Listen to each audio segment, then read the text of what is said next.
I'm a dancing man, and I just can't lose. And nothing's gonna change the way we live. Cause we can always take but never give. And now that things are changing for the worse, see, oh, life's going nowhere. Somebody help me. Somebody help me, yeah. Futures made of virtual insanity now always seem to be governed by this love we have for useless twisting of a new technology. Oh, now there is no sound, for we all live underground. Life's going nowhere. Somebody help me. Somebody help me, yeah. Oh, life's going nowhere. Somebody help me. Somebody help me, yeah. Futures made of virtual insanity now always seem to be governed by this love we have for useless twisting of a new technology. Oh, now there is no sound, but we all live underground. Oh, futures made of virtual insanity now always seem to be governed by this love we have for useless twisting of a new technology. Oh, now there is no sound, but we all live underground, live underground, live underground.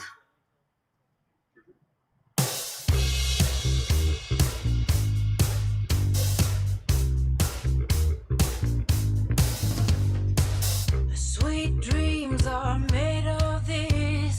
Who am I to disagree? I travel the world and the seven seas.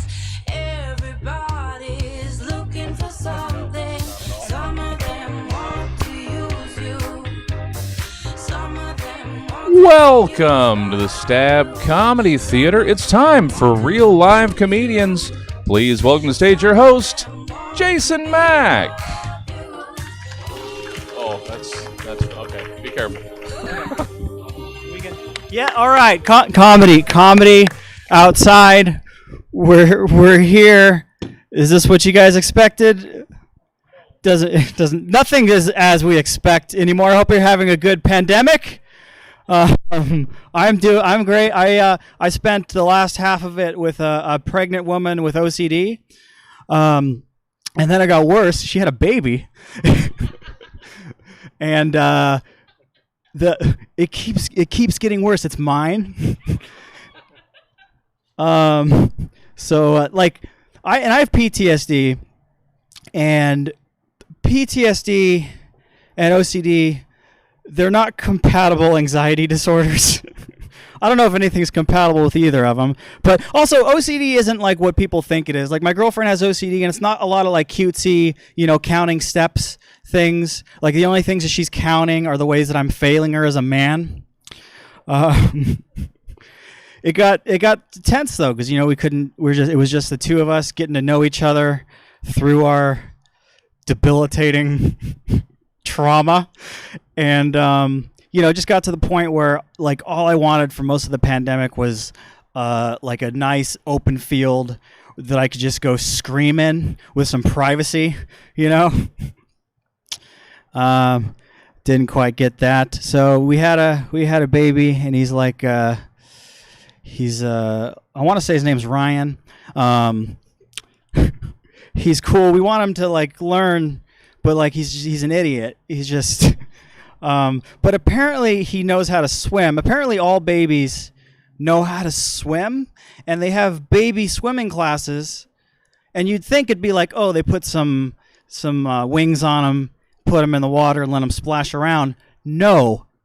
The way you teach a baby to swim is you throw them in the river. And they just know how to float, and they just know what they're doing because apparently they were surrounded by something liquidy for several months. I'm not a doctor.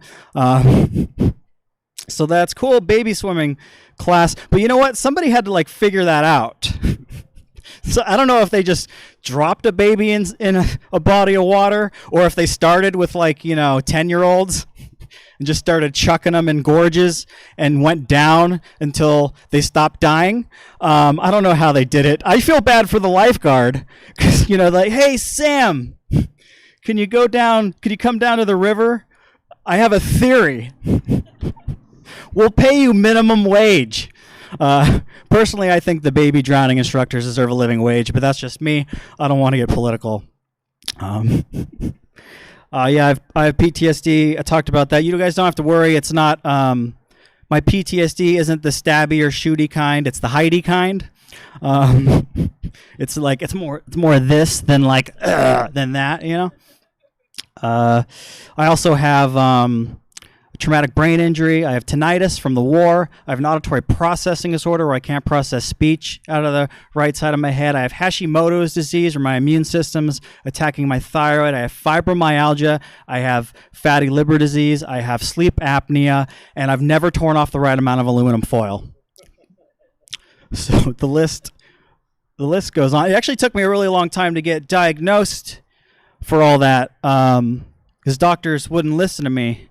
Here's how I got diagnosed. I went on Facebook and I did one of those "What is your health age?" quizzes. Said I died in the 60s.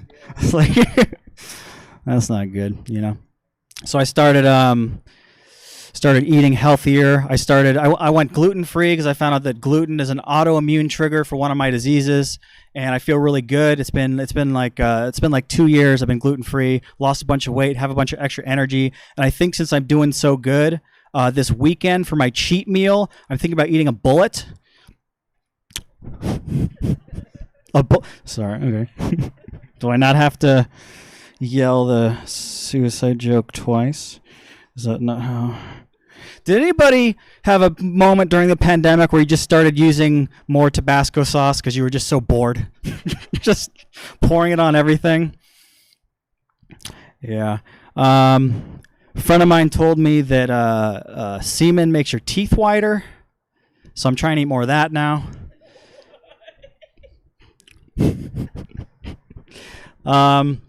Yeah, I was. I'm glad that I'm trapped in a relationship because dating it's an ordeal, and I don't even like. I've become pretty confident over the last few years because women kept pursuing me for some reason. I don't know why. And I do pretty well. I've had several ladies tell me that in bed I'm a lot like a horse. I'm easily spooked. And so I was on all the apps. I was on the Tinder, which is more for hookups, than Bumble, which is more for relationships. Bumble combines my two biggest fears, which are commitment and bees. You got to watch out though, fellas. The ladies will try to trick you on the apps. They'll use those dog face filters. You ain't fooling me. I know you ain't no doggy, Or another thing they'll do, watch out for this, fellas, if they do this. A lady will post a picture, and it'll just be from the neck up. And you can't trust that, because if there's a chance that they might be a mythological centaur, and I don't know how they sleep. Do they just lay on the side of the bed with their legs out, or do I have to construct a stable? I'm not ready for body of a horse, face of a basic bitch. I'm not ready for that. I was talking about those health problems earlier.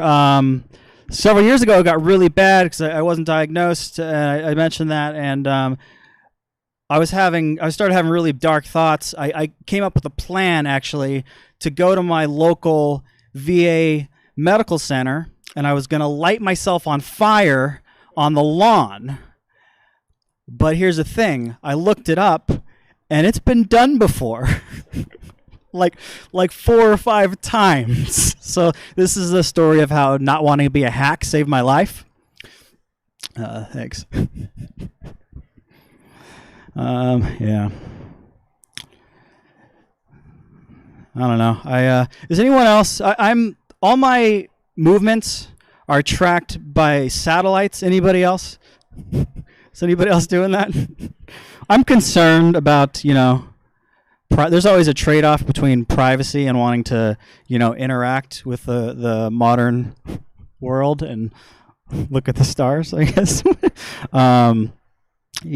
Like my ads, I think my ads are on to me. I think they know that I'm like up to something, The other day I got an ad, it popped up for military veteran with debilitating chronic pain, fan of Led Zeppelin University. Get out of my head, that's too close.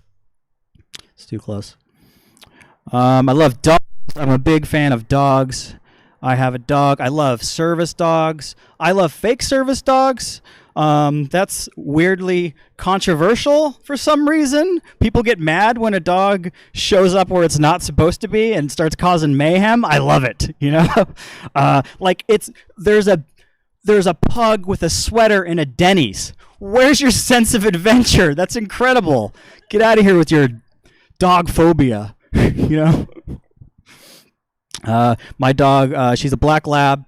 Her name is the Feminist Agenda, and I call her Jen for short, but it's always fun, like at dog parks, like an old lady will be like, oh, she's beautiful, what's her name? And I say, oh, it's the Feminist Agenda. And then I don't have to talk to her anymore. She's great though, because I have a really bad chronic pain. And when my pain gets really bad, I have like anxiety and like depression symptoms. What'll happen, I'll be in my chair and I'll bury my head in my hands like this. And my puppy, she senses this from across the room, and she'll run across the room and she'll jump up in my lap and give me puppy kisses all over my face. That's like the sweetest thing about her. She's such a sweet little puppy. The worst thing about her, I gotta say, the worst thing about her is that she's a Holocaust denier. She doesn't like claim it didn't happen. She's like, it was 6 million Jews, not 6.1, one of those really specific Holocaust denying Labrador retrievers. You guys have had dogs before, you know what I'm talking about, right? But I can't do anything about it, right? Like I can't hit her. She's not a kid, right? So I just kind of go on knowing that someone I love is a bigot, which is kind of what we're all doing. Right? Right, America? That joke gets weirder closer to Thanksgiving. Anyway, hey, you guys, we got a great show for you for the rest of the night. Why don't you guys give me a hand? I'm your host. I'm Jason Mack. Yes. Clap your hands like there's 8 of you. And I want you guys to keep that going for the very funny Tina San Lucas.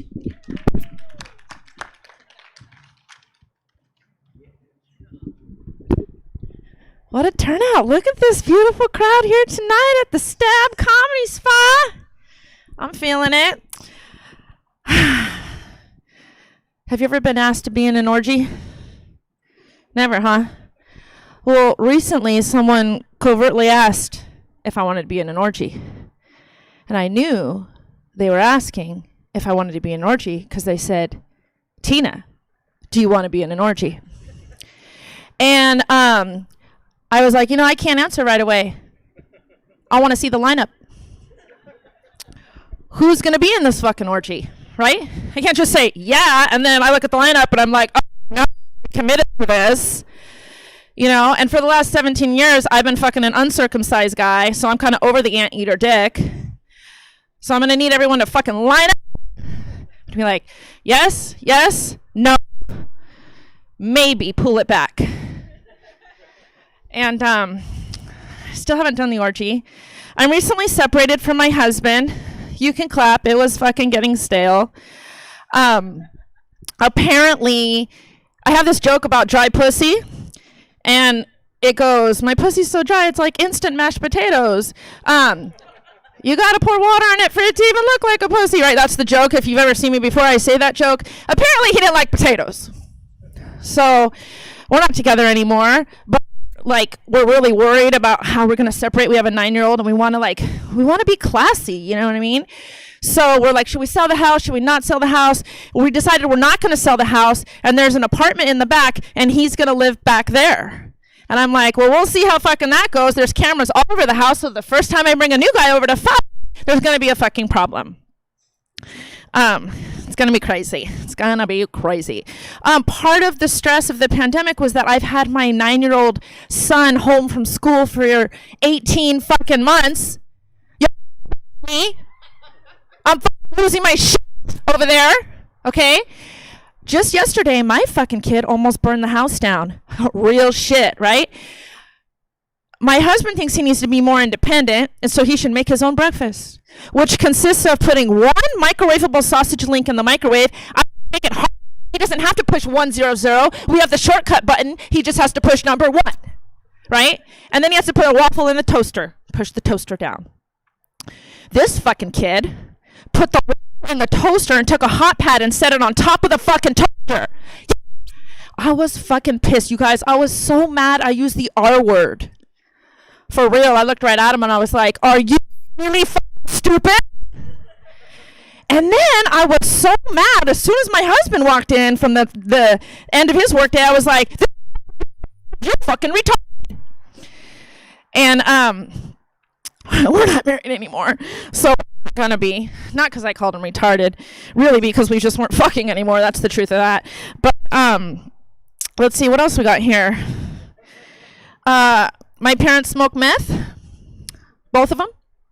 Yeah, my mom's a tweaker, and I grew up as a tweaker, and she would say, anyone else? It's usually just me. Anyway, she would say some fucking weird shit growing up. Like sometimes we'd be in the kitchen, she'd be cooking meth, and then out of nowhere she would scream to the top of her lungs, "Oh, son of a bitch!" And I'd hear her and I'd be like, "I'm a son of a bitch. What the fuck does that mean?" Then, when I was 11, I met my grandma for the first time and I was like, "Oh shit, you are a bitch." Yeah, I was not impressed with her at all. I didn't like her. But God forbid you were ever looking for anything, like your backpack or your shoes. You would go, "Mom, have you seen my backpack?" And she would scream, "I don't fucking know about my ass." Yeah, listen, to this day, I don't know who the fuck Mike is. But apparently he has a backpack, a little girl's cowboy boot, and a cherry chapstick stuck up his ass. I don't fucking need the microphone. I'm loud enough. Oh, there you go. We're back. What? Where was I? Up Mike's ass. Any mics here tonight? No, none at all. Okay, well, normally we do a cavity search on the way out the door because I miss those fucking boots. Let's see. Another thing she would do is if you were wearing like a shirt that was wrinkled, you'd walk out into the living room and she'd be like, "Hey, you gonna fucking wear that?" And I'd be like, "Well, shit, yeah, I was gonna." And she's like, "It looked like you pulled it out of someone's asshole." And then I would get this weird visual of a little pink asshole, mine's pink, and with a t-shirt or some sort of dress shirt being pulled out of it. To this day, I swear to God, I'll look right at your shirt and in my mind I'll be like, "He must have pulled it out of someone's asshole." But my favorite thing my mom used to do, hold on, let me backtrack. My mom didn't have teeth. My bad, I'm sorry, I'm exaggerating for the joke. She had teeth, she had 2. She had one on top and one on bottom. And she'd be like this. And when she was really fucking mad at us, like when she was really losing her shit, she would grab her faces really hard like this. And she'd get really low and she'd be like, "Y'all are little life suckers. You're not gonna be happy till you're dancing on my grave." And I was a fucked up kid. I mean, I just look at her and think, I wonder what song I'm going to dance to. Maybe Pharrell, I don't know. I'm sorry, that's a joke. This past summer, when I tweak her mother almost died, I had been estranged from her for 10 years, and she was on her deathbed, and I cried like a bitch, dude. I was like, oh my God, my mom's going to die. I was a sissy, right? Then, by a miracle from Jesus, because that's what they say it was, she lived, and then I was just like, oh, fuck that bitch. So that's where I am in life.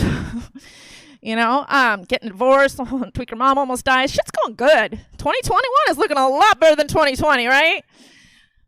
So I am from South San Diego, which means I was never really into white guys. And not because they weren't attractive, there just wasn't a lot of them to choose from in my neighborhood. So naturally, I married a Latino man for the obvious reasons. They eat the best pussy. They've been eating tacos since they were little boys, so they fucking better be good at that shit. Yeah, black guys have the biggest dicks, Latin guys eat the best pussies, and white guys don't really do much good at all. Sorry for the 2 white guys in the room. Not you. You give me stage time. You're cool. Let me see. What can I close with? You guys seem adventurous. Having anal is a lot like the first time you do coke. Hear me out. At first, it's really intimidating and scary, and you're not quite sure how it's going to make you feel. But then, once it's in your body doing its thing, you're like, fuck yeah, that feels good. I'm fucking for sure doing that again. Speaking of coke, can any of you score tonight? I'm asking for a friend. We all know a bitch who needs to loosen up, right? I have a fancy friend named Susan who's always on my ass about smoking pot. Just the other day, we had a bunch of moms together, and the 420 friendly mamas stepped out to smoke pot, and she was like, oh my God, you guys are so gross. I can't believe you still do that. It is so inappropriate. You guys are mothers now. I just looked at that bitch. Look, Susan, I knew you when you were a fucking whore, giving blowjobs in dark corners and nightclubs in Tijuana when you were 17, so shut the fuck up about me smoking pot, bitch. And that shut her up. I'm Tina San Lucas. Thank you, guys. Have a good night.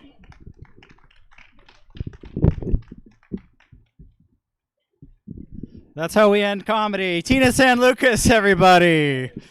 Hey, you guys, keep that energy going. For the very funny Johnny Taylor.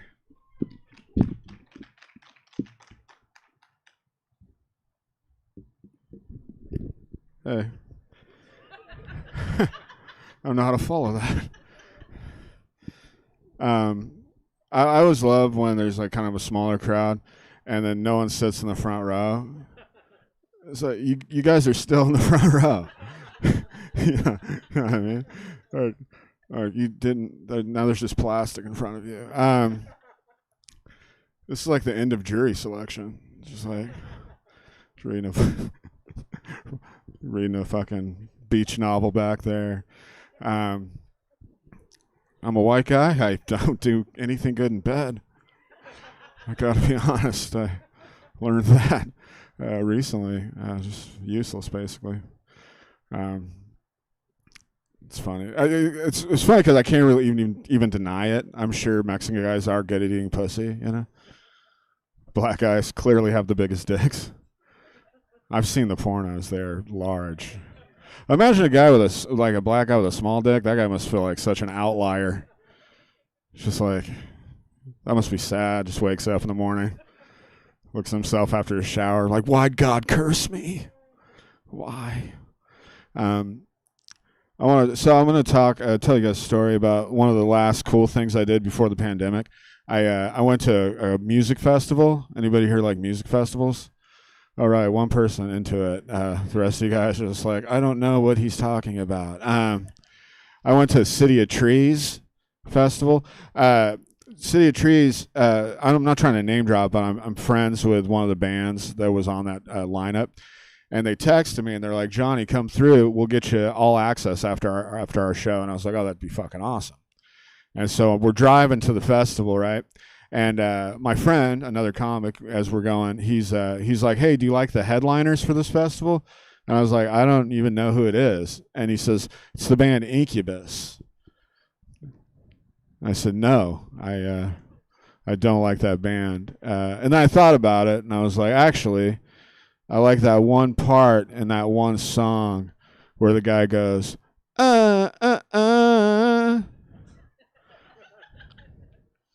He's like, oh, you like the song Drive? I was like, no. I just like that part where he goes, And I asked him, I was like, the song Drive, like, when did that one come out? That was a while ago, right? And he says, yeah, it came out 20 years ago. I was like, fuck, 20 years ago. I was like, do you think tonight, when they do that song, and he gets to that part, do you think he's going to be able to perform it with the same luster that he did, 20 years ago as a young man? And he said, yeah, I think he will. He seems pretty badass. And I was just like, huh, we'll see, And so here's the thing. If you guys want to play along at home, here's what I did. What you do is you go to YouTube and you search, singer from Incubus is old now. And you'll get recent performances of them doing that song. And to varying degrees of success, sometimes it sounds pretty good, sometimes it doesn't sound that great. The only thing I know is that I no longer gave a shit about any of the other bands on the festival. All I cared about was sing that one part of that one song to see how he sounded now in his 40s, you know? And I managed to infect my friend too, because that's all he cared about. We get into the venue, and as we walk into the venue, the first thing I see is a guy. He's wearing an I Heart Incubus shirt. It's kind of like a middle-aged guy. And I'm like, oh, I need to talk to this guy. So I go up, I'm like, hey, dude. I was like, you know that part in that one song where he goes, How do you think that's going to sound tonight? And he's like, oh, it's going to sound fucking badass. And I'm like, huh, we'll see. I say, what makes you so sure? He says, I'm sure because he ain't a bitch. I'm like, huh, all right. It's like, we'll see. So I have to watch a bunch of shitty bands, right, you know? And then my friend's band, they go up, and then they're done, and I get a text from the bass player, Zach, and he says, come around to the side stage, and we're going to get you and your friends, and we're going to watch Incubus from the side of the stage, and that excites me because I'm going to be so close to that part, you know? I'm going to get to see it really up front, you know? And so we're walking, and there's about a group of 10 of us, and I realize that the guy, the Incubus superfan guy, has glommed on to my group, you know? And part of me is like, you're not invited, dude, you know? But then I think about it, I'm like, this is this guy's band. It's going to make his whole life to watch him from the side stage. I'm not going to say anything. I'll let him come along. But as we're walking back, I start talking to the other friends we're with, and I start talking to my band and my friend's band and then their friends. And I start saying, you know, that part of that song where he goes, do you think that's going to sound tight tonight or what, you know? And they're like, yeah, we think it is. We think it's going to sound great. You know, we just saw him a couple months ago. I'm like, yeah, we'll see, you know? And we get there, and first song comes on. And here's the thing. I've infected all of them. They're all obsessed now with this part. So the first song comes on, and we all look at each other. It's not the one. I'm like, we look at each other like, fuck, it's not it. It's okay. It's probably going to be later on, you know? Second song comes on, still not it. Third song, not it. Fourth song, I'm like, are they going to fucking play the song or what? Like, what's going on? I'm starting to stress, you know? Fifth song, sixth song, still not it. Seventh song, finally, the first chord comes on. It's that song. And I'm like, fuck, it's doing it. We're going to see it. It's going to happen. And we know that the first verse, chorus, second verse, right after the second verse, that's when they do that part of that song. And so the first verse is down. Chorus is on. At this point, we all stand. You know, we stand. We get up. Second verse is in motion. Literally, there's 25 of us holding on to each other, leaning in as far as we can to watch this part in anticipation. Comes up, and he goes like this.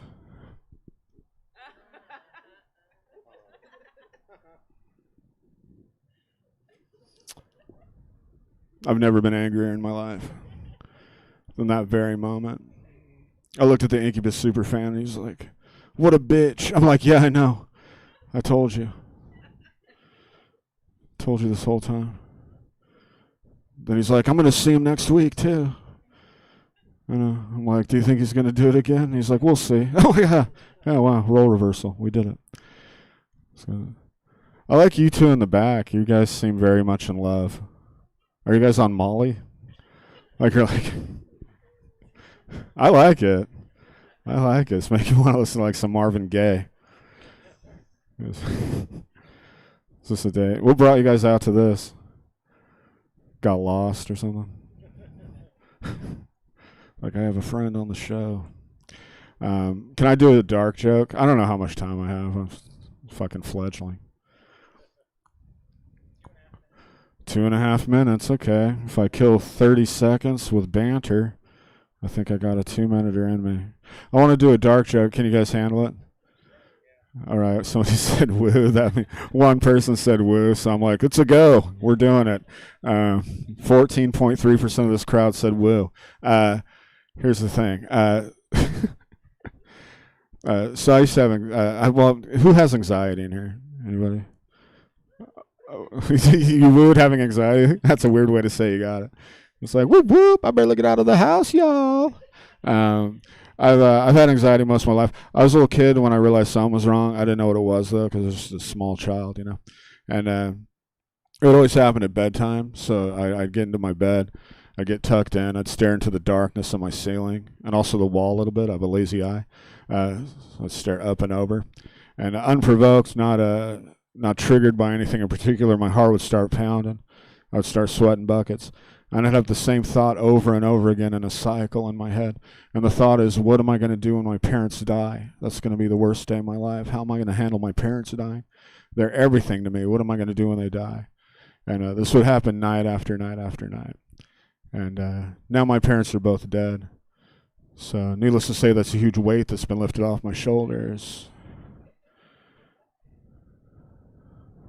Finally catch some fucking Z's.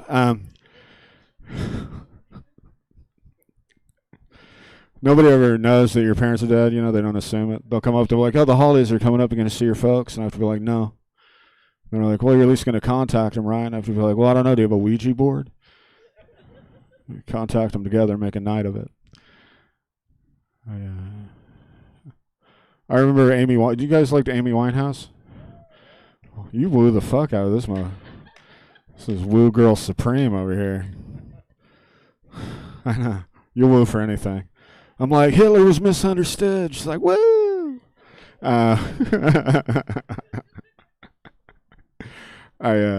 Amy Winehouse died. It affected me really bad. I remember the whole day I was like making these emo Facebook posts about it and shit. And then the next day, my dad died of a massive heart attack. And I got to tell you guys, that's a really awesome way to get over Amy Winehouse dying. You stop caring almost immediately. That's all I'm going to do. Hey, big ups to Jason Mack for this time. I appreciate it. Thank you. Have a good night. One more time for Johnny Taylor, everybody. Woo, yeah. Oh, boy, so much. The excitement, it's palpable. You guys, I want you guys to keep it coming for very funny. He's known as the Prince of Sacramento comedy. Give it up for Benton Harshaw.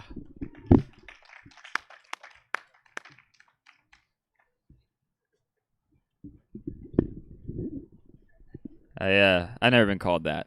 In case you could wonder, I'm the frog of Sacramento comedy. I'm waiting for Dave Chappelle to kiss me or something, and then I'll turn into a prince. How's everybody doing? This is cool. This is nice. I feel like every time I do a show here, Jesse adds another camera to record.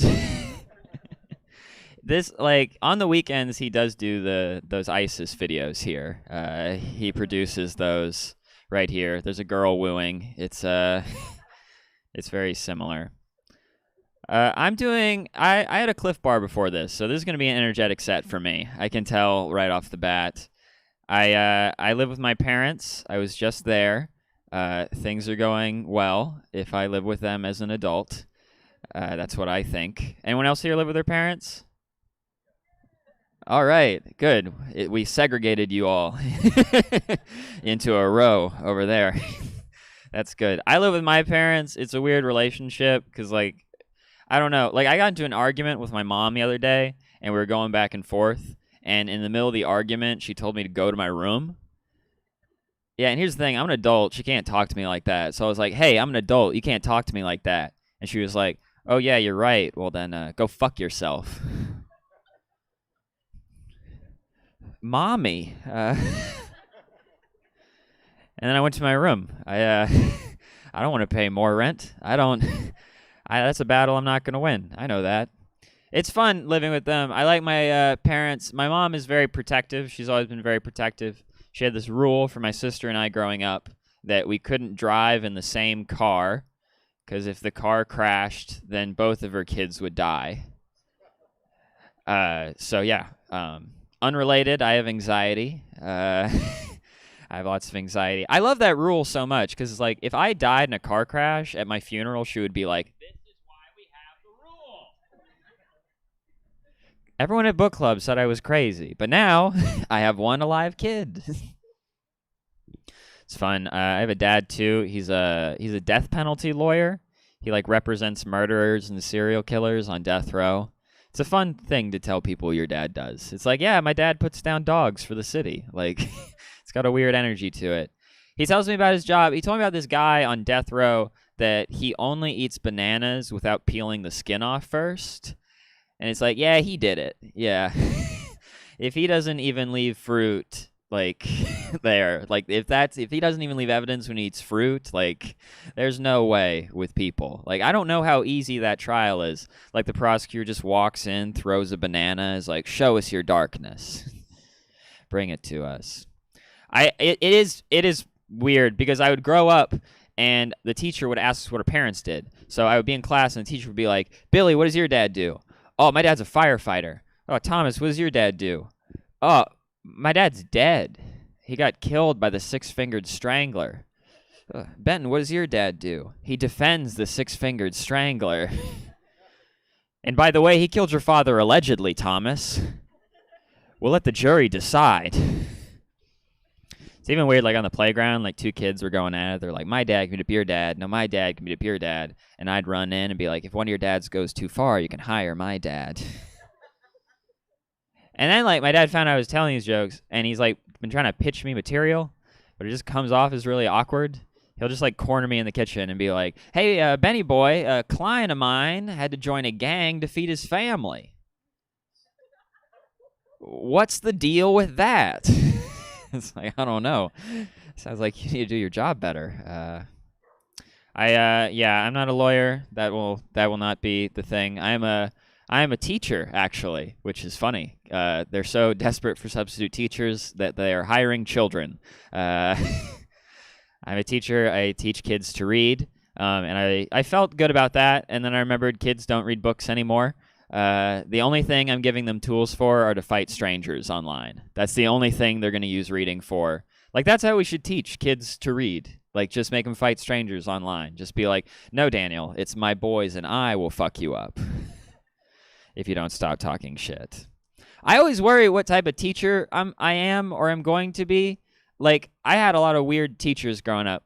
Like, I had a teacher once that she told us, she was like, all right, you never watch porn. Because if you watch porn, the images get burned into your mind forever. And I always thought, like, if that's true, why doesn't she use it to teach? Like, I'd be a lot more, like, interested in the periodic table if something was happening on that table. Just...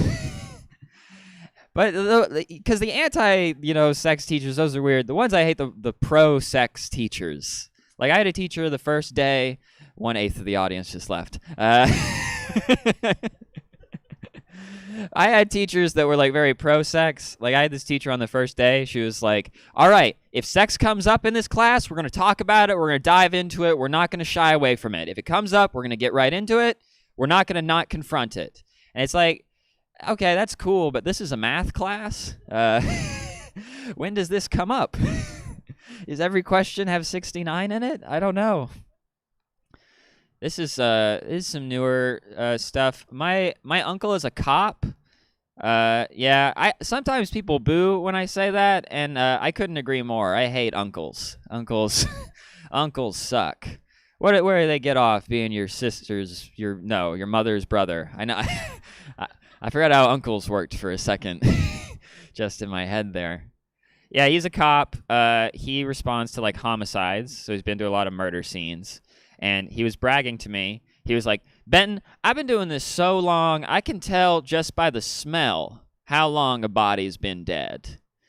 And I don't like how he treats it like a wine tasting.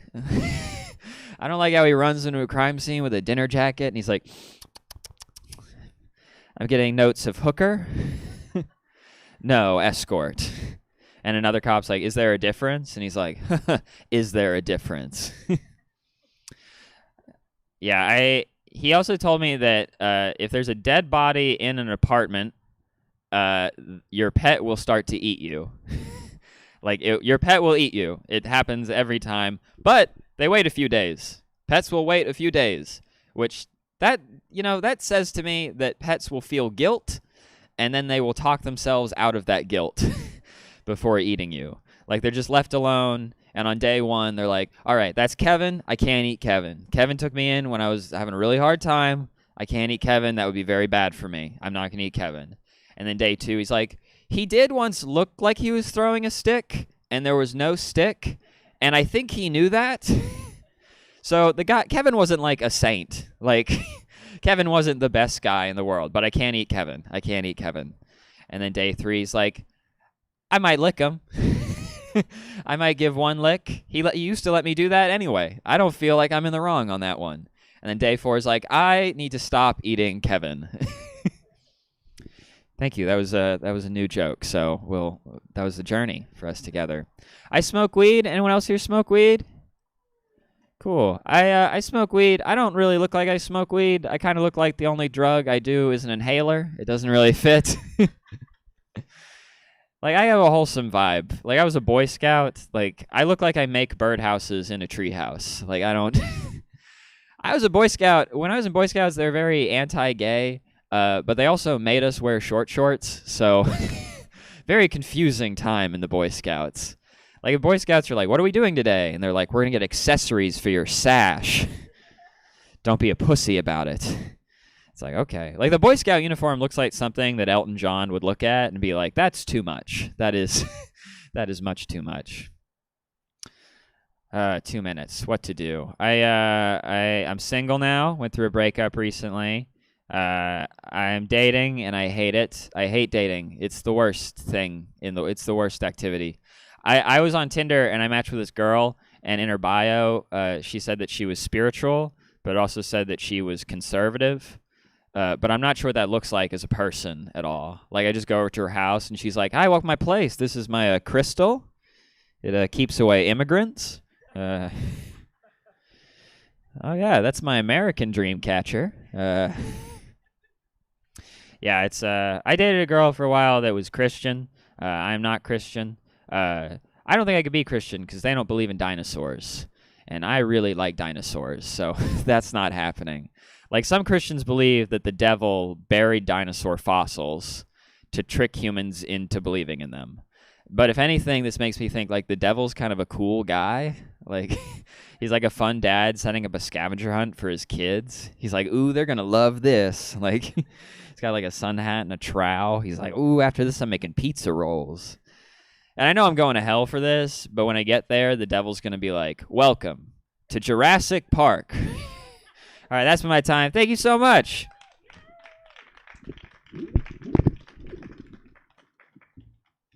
Benton Harshaw, everybody. Woo, yeah, it's my enthusiasm. Woo. Hey, you guys, good news. There's another show after this, and I'm about to bring up the producer of it, and if you guys just give this guy here or whoever's at the front another $5, you can stay for the next show. It's a different show. It's a storytelling show. Does that sound good? Okay, thank you. Keep that enthusiasm going for the very funny Drew Apsher, everybody.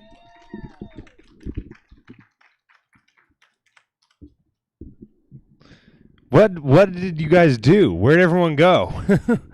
They all left at the exact same time. Like, as soon as Benton did the dinosaur joke, they were like, that's the line. That's where I draw it. How you guys doing? Good? Thanks for sticking around. This is cool. I'll tell you a little bit about myself. I am white. I don't know if you guys could tell by all this confidence. Being white's weird because there's white people who are, like, proud of being white. You know what I mean? I don't understand that. I don't really get how people can be proud of being white. But I say that as a German. Yeah, I don't know if you guys picked up a history book in the last 70 years, but we did some pretty uncool shit a while ago. People don't let us forget it. When you're German, the bad always is going to outweigh the good.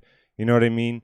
Like, if somebody was like, Drew, what your people did during the Holocaust was fucked up, I can't be like, yeah, but have you had our chocolate cake? It's got coconut in it. It's delicious. We're using the ovens for good is the moral of the story. Okay, you're going to turn on me there? That's a good joke. That's a solid, it's a positive spin on the joke. It's good news. I don't know. I'm 26. You guys look like you're about that age in that age bracket yet, or am I like an old man to you guys? How old are you guys is a better question. Yeah, I'm an old man to you guys. There's never been more of a divide between generations. Like, I work with people that are like your age, and like I'm like, oh yeah, I remember when Facebook came out, and they're like, I was talking to grown men on RuneScape, and I'm like, what the fuck are you talking about? It's such a divide. I don't know. People don't like 26-year-olds. Nobody likes us. And I get it. I don't like people my age either. People my age do like really annoying shit. Like, we change the definitions of words all the time. Like, my generation completely hijacked the definitions of words. Like, the word addiction meant something completely different 20 years ago. And then it's people use it all the time now. I met up with a friend at a coffee shop, and he's like, hey, can you get a cup of coffee? I don't want to, like, seem like we're just sitting here not getting anything. I'm like, you're not getting coffee? He's like, oh, no, I'm trying to quit. I'm addicted to caffeine. I'm like, that's not a real fucking thing, man. Like, nobody is stealing car stereos to buy green tea. You know what I mean? Like, that's not happened once. It's not a real addiction if to get your fix the instructions are add hot water. Why can't it can be a separate thing? My mom was a drug addict. I'm not saying that to get your guys' pity. I mean, if you haven't given me it already, I don't know what you guys are looking at right now. But I'm not saying that to get you guys pity. I'm just saying my life would be a lot different if she just needed a caramel macchiato every morning. You know what I mean? I'd be going to college, not doing stand-up comedy in front of 4 people on a Friday, you know? It's the dream. This is the best thing. You know what's so funny is this is the best thing that's happened to me all week is being in front of you guys. And I'm not joking. That's how much you love this stuff, you know? Thanks for coming out. We appreciate it. Geez, I got all sentimental there for no reason. You guys are like, what did you say about the Holocaust earlier? Make it funny again. Jesus. Everyone vaccinated? You guys all vaccinated? Good.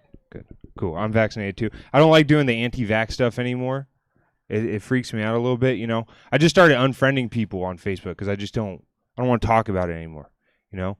I unfriended a guy the other day because he posted that he wasn't going to enroll his daughter into school in Sacramento because if they required a vaccine for COVID, you know, because he thought that it was going to give her autism, and so he was like, I'll just homeschool my daughter.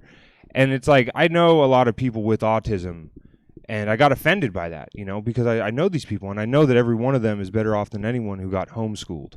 Yeah, Jesus Christ. You talk to one of those weirdos? Holy shit. It's like a brick wall that only talked to its parents growing up. It's weird. Time to ask any of you guys homeschooled? No one? Good. I like asking that question after that joke, because even if someone here was homeschooled, we'd never know, because they never learned how to raise their hand. You guys are fun. I like this. I shouldn't make fun of homeschool people too much. I work at Trader Joe's. That's like all of the people who shop there. A bunch of fucking weirdos shop there, man. It's weird. I like being in customer service. You know, there's issues with it. I'm not great at it, if I'm being honest, you know? Like, I make mistakes a lot because if I talk to someone for like 3 minutes or more, I'm going to say something that's like way too far, you know? Like, I was with a customer the other day, and I dropped a jar of minced garlic in front of her, and I cleaned it all up, and then like 30 minutes later, my manager comes over to me, and she's like, Drew, did you drop a jar of garlic in front of a customer? And I'm like, I did. I'm sorry about that. I thought I cleaned it all up. She goes, oh, no, you're not in trouble for dropping the jar of garlic. You're in trouble because in front of a customer, you said, great, now I smell like an Italian, and she didn't like that very much. And I tried to explain to my manager, I'm like, that was the funniest thing I could say in that moment, you know? I had to save myself. I was embarrassed. I don't know. I like working in customer service. I think the best part about the pandemic in working in customer service was, you know, the Karen videos that started everyone. You know, people would complain to managers, and then people would like film them in Walmart, and then people would lose their mind. Nobody complains to managers anymore. That was the result of that. So now I just get to act with complete impunity at my job every day against people who don't even know that I'm like getting offended by what they're doing. Like, if you come through my line now and I ask you how your day is going and you don't even answer that question and you just say plastic bags to me, that happens all the time. That's fine. I'm just going to start putting those people's bread underneath their watermelon in the bag. Like, good luck returning it. There's no receipt in that bitch. I didn't put one in there. Threw it right away. It's going to be awesome, dude. No more wet floor signs. Fuck that. I'm not doing that anymore. You're going to just see old ladies around the egg aisle just Scooby-Doo running. You know? I don't know. I mentioned earlier my mom was a drug addict. That's true. I grew up, my mom wasn't in my life very much when I was younger. And if that makes you feel weird, I understand. You know, that's a heavy thing to drop on you guys. Let me rephrase it. I grew up with only a dad. That's a different fucking story right there. Remember that energy when you'd walk into school one day and you'd see a substitute teacher? And then you sat down and the sub was like, hey, I'm going to be here all week. Remember that, just that fucking energy that just hit your stomach? Like, you're like, yeah, this is going to be the best week ever. I just woke up with that every day of my life. Like, I was like, I don't think this guy's supposed to be in charge for this long, but fuck it. Someone gave him the keys, so he's got a name badge on. I don't know. My dad did his best. My dad's a good dad. He really was. He fucked up a little bit, though, you know? Like, growing up, my favorite show is Jackass. Like, that's not supposed to happen. I don't think a therapist would recommend that for a 5-year-old, you know? Just like me and my dad drinking Sobeys on his couch, sack tapping each other. It's awesome, dude. It's the best childhood ever. I love that show. I still watch Jackass all the time. It's still my favorite show. You guys know they're coming out with a 4th movie? Yeah. There's like a 4th one coming out in like a few months. And if that isn't the most depressing shit I've ever heard of in my entire life, I don't want to see that. I don't want to see those guys doing stuff at 50 years old. I don't know. Isn't that just going to be so sad? It's just going to be like, hey, I'm Johnny Knoxville, and this is trying to lift up my grandkids. You're like, oh, Jesus. Yikes. He did some damage to his cartilage, didn't he? I'm Steve-O, and this is trying to sign up for medical insurance with pre-existing conditions. You're like, we have a flawed system in this country. There's no doubt about it. How much time do I have? Damn, dude, I'm having a great time up here. Well, you know what? My show's next. If I run the light, it's my fault. No, I'm not going to do that to you guys. I have a girlfriend now. That's fun. She's my girlfriend's a feminist. You know, yeah, it's awesome. She teaches me a lot about, you know, the feminine women's struggles and stuff. But, you know, she's not so forgiving with me. You know, she gets mad at me because she's like, Drew, I bet you don't even understand like how much little things affect women. Like, she told me that there are some women whose boobs are so big that it changes like the way they do everyday activities. She's like, I bet you don't even realize that as a man. There's women whose boobs get in the way of everyday activities, which I don't understand as a man. Because like as a guy, the only thing our dick ever gets in the way of is like being a good person. You know what I mean? And like, who gives a shit about that, you know? I don't know. My girlfriend's awesome. She's great. I love her. If I could complain about a couple things though, just a couple things to get off my chest since you guys are listening. My girlfriend, her favorite thing to do in the world is people watch. She loves people watching. The problem is she doesn't realize how loudly she is shit talking the people that she is people watching. So like every time we leave the house, she's just gambling my cheekbones that people can't hear what she's saying. And I don't appreciate that very much, you know? I've tried to explain to her, like, she doesn't get the ramifications if that escalates, you know? Like we were in a weed dispensary the other day and this guy walks in, temple to temple forehead tattoo just says California across the middle of his forehead. My girlfriend at this volume goes, holy shit, do you see that guy's face tattoo? It's like, yeah. Yeah, we all see that guy's face tattoo. That guy's the only guy in this room who can't see that face tattoo right now. Can we talk about this in the car, please? Like, what are we doing? She doesn't get it, you know? She doesn't understand what can happen because in that situation, the best thing that can happen is that guy comes over and knocks me out. That is the best case scenario in a situation. The worst case scenario is he comes over and knocks her out, right? And then I have to decide on the spot if I'm going to defend fucking Blabbermouth's honor or not. And that is always going to end with me grabbing her by the armpits, pulling her out on her heels, going, I'm so sorry. I told her to shut the fuck up. She's homeschooled. I don't know if that makes a difference or not. You guys have been a lot of fun. My name's Drew Absher. Stick around for my show later. Woo! Make it loud for Jason Mack. Drew Absher, everybody. Thank you guys. Hey, the show's called Real Life Comedians. We're prepared. we're every first Friday, and it's great. There's a new lineup every time, so please keep coming. I'm Jason Mack. You guys have a great night. Thank you so much.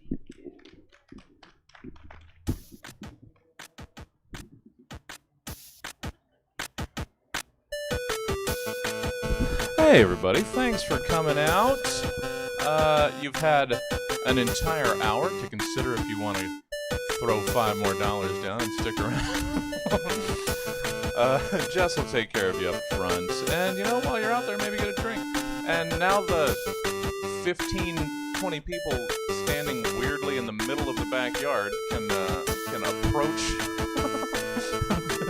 the chairs. While we get all set and get Camp Wanderlust ready to go. So everybody online, too, hang out. We will be back in, I don't know, let's call it 6 minutes and 43 seconds.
inside the eye of your mind.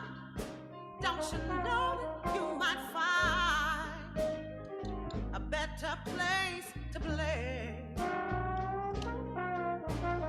You said that you had never been, but all the things that you have seen are gonna fade away.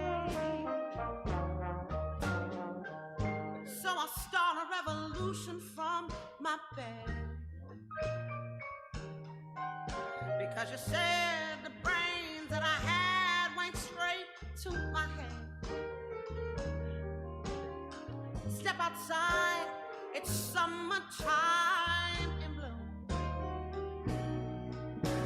Stand up beside the fireplace, take that look from off your face, 'cause you ain't gonna ever burn my heart out. No, no, no. So Sally can wait. She knows it's too late as we are walking on by. So it's a lot away, but don't look back in anger, I heard her say.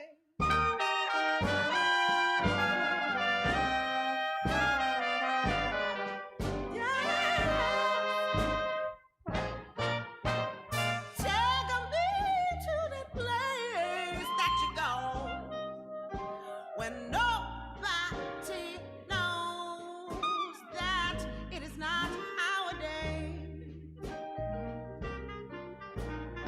Please do not put your life in the hands of a rock and roll band and just let it fade away.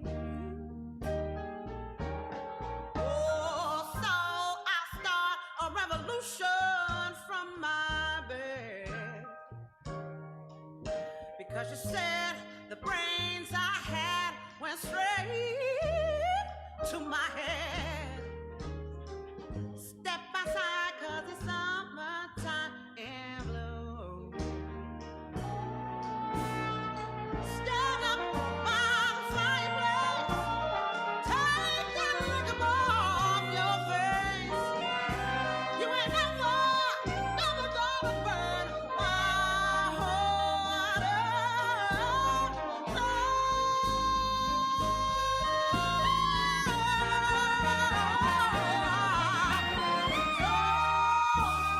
Sally can't wait.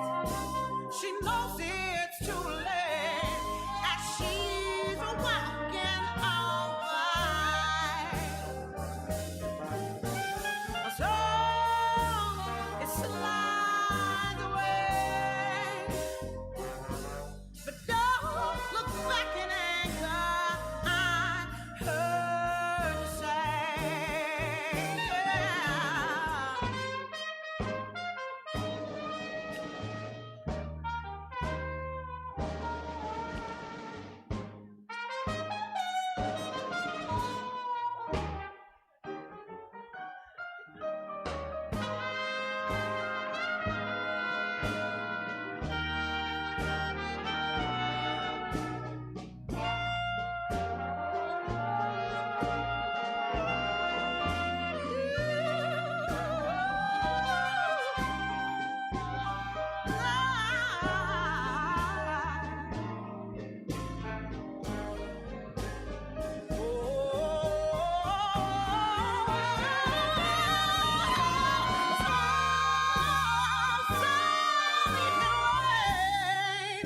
She knows that it's too late as we're walking on by. Hey, everybody. Thanks for coming out. And for those of you that stayed from the first show, you the real MVPs. Thank you guys for coming out. Welcome and welcome back to Stab Comedy Theater. It's time for Camp Wanderlust. Please welcome to the stage your host, Spencer Sellens.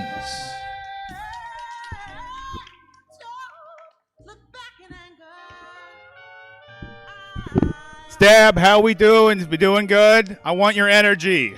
Give it. Yes! Yes! Okay, there we go. All right. Thank you for coming to Camp Wanderlust.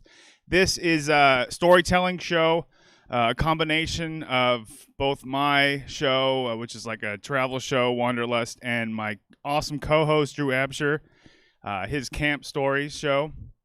We combine them with our powers combined. We're bringing you laughter, okay? Yes, okay. I know someone appreciates that terrible dialogue. Oh, well. No, but my particular story that I wanted to tell tonight was one of the scariest nights of my life. It was the night I got a DUI when I was 19, and like what happened in jail that night. So, I'm 19 years old, and my dad's in the audience, so this is great retelling this story. So, Dad, I was me and a couple of my buddies, about 3 of my buddies in the car. Another guy who called himself J-Rod, Malibu's Most Wanted had just come out. It's 2008. The J-Rod thing, it was in. And 2 people in the trunk. So, we're making loads of good decisions tonight. Loads of them. I'm excited. We were all excited. Oh, and how I could forget the homeless person who bought us the alcohol. We were like the world's worst A-team ever. I mean, there was no crime that we couldn't commit. But shocker, a car with 7 people in it driving drunk at Tuesday in the morning. We get pulled over. Yes, I know. Whoop, whoop, we get pulled over. And, I had to get out of the car. I take the breathalyzer test. I'm 19. Anything over 0, you're fucked, And I won't go with the number because I'm still maintaining the lie that I was under 0.08, Dad. I swear, Dad, if only I was 21. But anyway, so obviously fail the breathalyzer test, off to jail I go. And it's important to note at this point, I'm a very, very big dude now, way bigger then. I'm about 100 pounds lighter now. So they needed to put 2 handcuffs on me to get my arms behind my back. And this lack of mobility will be pretty relevant very soon because, obviously I'm not built for the back of a police car. It's not really my size. So instead of like getting in it like a normal person, I have to kind of electric slide into it, sort of. And of course, what do I do? Plant and twist, and I tear my ACL right there. Hands behind my back, handcuffed. Fall to the ground, screaming in pain, just, oh, fuck! And you just have these two cops looking at each other like, what the hell do we do? And they said, eventually they said, we gotta get an ambulance. We gotta take this kid to the hospital. And this is when I did like the most badass thing I had ever done. Because in my head, if I don't go to the hospital, my parents are not going to find out about this. So, all right, no hospitals. And I just popped my knee back into what I thought was back into its socket, which you shouldn't do when you actually tear your ACL, is try to pop something back into a socket. So kind of made it worse, but you know what? That's my problem, not yours. So as we're on our way to jail, I do the classic thing of, I'm going to start crying and saying how I wanted to join the Navy, and hopefully they'll let me go. As if, like, in my head, they were going to think, oh, my God, you really? Oh, well, they're just going to pull over. Get out of here, Seaman. All right, yeah, there he goes. Fighting the good fight. But actually, we, hold on. Got to get back in the spirit. No, but as we get to jail, and as they're processing me, they take me into the drunk tank. And this is when it gets really scary. This is a near fatal case of mistaken identity, because when I get into the jail cell, the drunk tank. Has anyone been to the drunk tank before? Anyone? Yeah, one person. Two people. There we go. Cool people. Basically, for those who don't know, the drunk tank is like this giant concrete room. It's like the worst skate park ever, basically. And with a one-way mirror, just with all the cops on the other side. And so they lead me in there. And, you know, the merry band of people that were in the jail tonight. Let's see, who was in there? There was the man with violent diarrhea at the communal toilet. He was a good friend of mine. We went back. The guy screaming about if he didn't get his medication, he would, quote, fucking go insane on everyone. And my personal favorites, a couple of these gangbanger dudes in the corner who kind of, I noticed, like, when I walked in there, they gave me a weird look. And I thought nothing of it because I thought it was just, you know, look at the giant fat dude, whatever. So, poor me. I know, poor me. I was the victim in all this. No, but, so as I kind of nestle into my little corner, I'm trying to, like, just go to sleep. There's nothing else. There's nothing I can do. I mean, I'm screwed. Gotta wait till the morning. And I noticed my gangbanger buddies, they're still kind of having passing glances at me. Like, I don't understand why. It's getting kind of annoying, but what am I going to do? Just, like, walk up to them and jail me? Like, sir, please, you got to stop looking at me, okay? I don't appreciate that. But no, I don't do that. I try and just shrug it off, try and go to sleep. So I eventually actually do fall asleep. And I awaken to just like kicking me a little bit. And it's those guys again. And they're like, hey, are you the guy who was fucking with the kids? What? Like, whatever drunkenness I had left in my body was immediately sober when someone accuses you of being a pedophile when you're just a drunk. I mean, and of course, like, I am, you know, profusely like, no, oh my God, oh, what are you guys talking about? Which is classic innocent behavior, by the way, free. You know, oh my God, what do you guys? Of course not. No, what do you mean? And like, out of a angel from God, walks in one of the the officers that was working in the jail. And in brings this guy who looks exactly like me with less hair.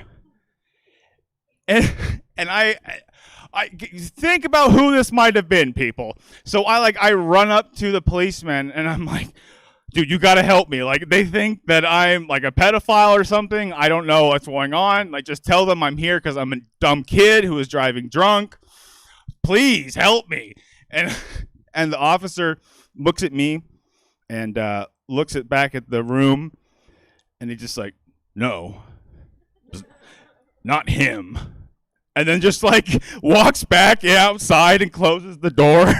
And immediately these three guys start going ape shit on this guy. One guy takes his shirt off, covers like the security camera, and they just beat the shit out of him for like 5 minutes afterwards. It was great that it wasn't me. And what was kind of hurtful at the end was the guy came up to me who originally accused me, and he's like, hey, man, I'm sorry about the whole accusing you thing. You guys kind of all look the same, right? And I'm like, is that a white thing or a pedophile thing? I don't know. Thank you for laughing on a high note, all right? You ended on a high note, okay? But for this next person I want to bring to the stage, he co-produces the comedy show Corner House Comedy. He also has a podcast run out of here, Sports Ball with Drew Absher. Ladies and gentlemen, give it up for my fabulous co-host, Drew Absher.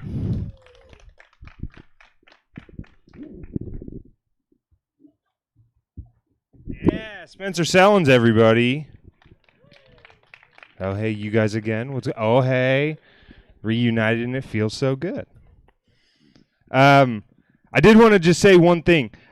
This show is designed to be storytelling. That's really what the focus is. So, sometimes it's not going to be always the most hilarious stuff. It's just going to be interesting. That's what we're shooting for. I'll tell you this story happened when I was in the 5th grade. I started going through like little kids have like identity crises, like I started having one where I felt like I wasn't smart enough when I was like in 5th grade. And so I thought that the solution to that would be to start reading more. I was like, if I read more, that'll make me seem smarter. And then I hate books though. And so I was like, well, what I'll do is I'll read comic books, and then people will be like, he's developed, like this kid's he's got a taste. And so I like make my dad's girlfriend Janine, who I fucking hated. I hated Janine. I made her take me to the library, and I like walk into the library, walk like into the young adult section, find the comic book section. First book I grab is an anime book, and I'm like, oh, this is like the Miller High Life of comic books. This is like the top shit of comic books. Kids are gonna go fucking mental at school when they see me with this, And so I'm like, yes, absolutely. Grab the first one I see, walk up, and Janine's like, can I go through it first? And I'm like, fuck you, Janine. Get the fuck out of my way. We're going home, I had a real Cartman energy when I was a kid. And so Janine's like, yeah, can I look through it? And I'm like, no, this is my book. I didn't want her to be like, this is stupid or something. I didn't want her making fun of me. I was insecure. And so next day, I'm like super excited for it. I get home, I open it, and the first page is all Japanese. I don't understand anything. And I'm like, well, fuck. Like, everyone's going to know I can't read this, And then I'm like, but they might think, I'm learning Japanese or something. And then that's a whole different level. They're going to put me in advanced classes after that. So let's go for it. So I put it in my backpack, and next day I take it to school. And before school starts, I'm like sitting outside the classroom, waiting for the teacher to come unlock the door. And I start flipping through the book, I start like trying to get the story. You never want to start a book in front of people on page 1, I guess. I was like hoping maybe page 15 or 16 I could be like, yeah, they're just, it's character building stuff right now, but they're going to get to it eventually. I start flipping through the book, practicing calling it like graphic novel. That's what the nerds call it. So I'm like, graphic novel. Okay, got it. And as I'm flipping through, I get about halfway through. And first half, all Japanese. Second half, all porn. It's all front to back fucking porn, dude. I was like, what the fuck? And what I should have done, if I could go back and give 5th grade Drew some advice, I would say, buddy, put that in your backpack, take it home, and read it at home. That's not for anyone else. You're going to get in trouble. But what I did instead was be a fucking man of the people. I showed everybody with eyes that book. I was like walking up to everyone like, have you seen this? This is crazy. Check out what I got. And I went to a K through 8 school. So 5th grade was like, you're like, caught in the middle. You're not anyone's friend. I'm like walking up to the cool 8th graders. I'm like, oh, you guys want to see some titties? Check these out. Bam. What do you think? And so like my day rocked. I was the man all day. Everyone's coming up like, Drew, let's see it. I'm like, I don't think you can handle this, bud. You're going to fucking lose it. So like lunch ends or whatever, and then this is where things take a turn, because there's this kid in my class named Anthony B, who he bullied me, but he bullied everyone. He was just one of those kids, like it was just mean for no reason. And he was annoying too. Like we'd play dodgeball and he would just like hold the ball the entire time and not let anyone else throw it. He was a dick. And Anthony B comes up to me after lunch and says, hey, let me see the ladies again. And I'm like, no, not in class, man. That's too risky.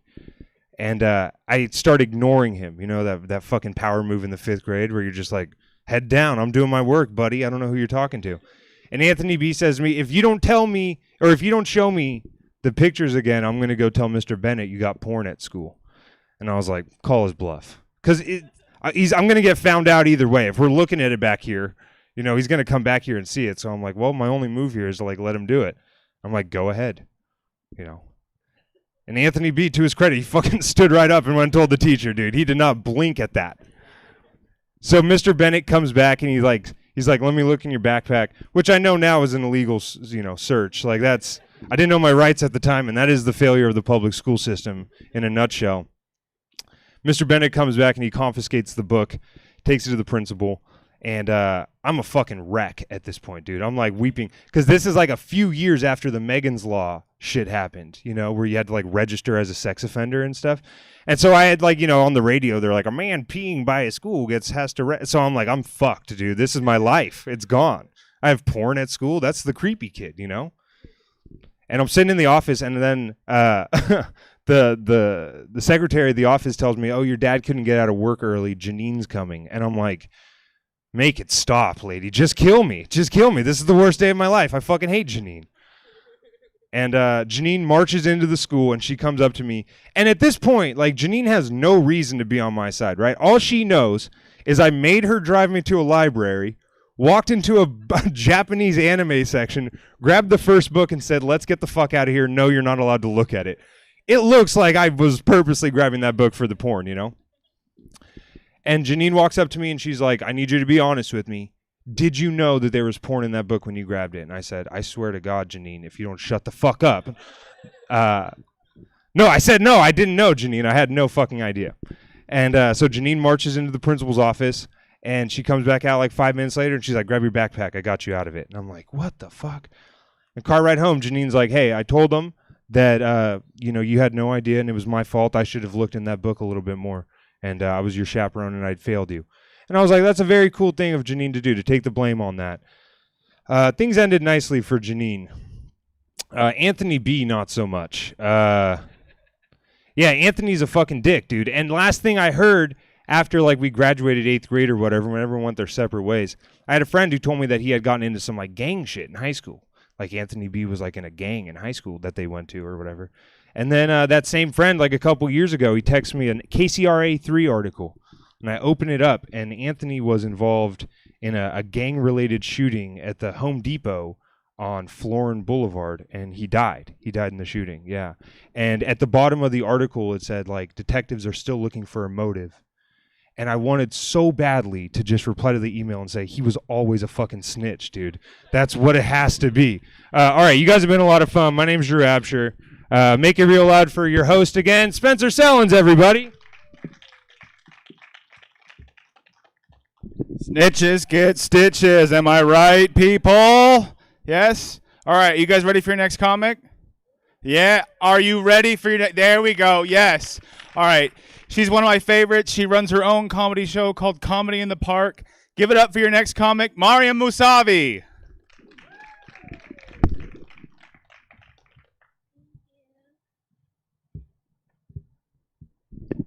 Hey guys. Can we dim the lights? I'm ashamed of this. Okay, I used to work with my boyfriend and my best friend. And one day my boyfriend just up and quit.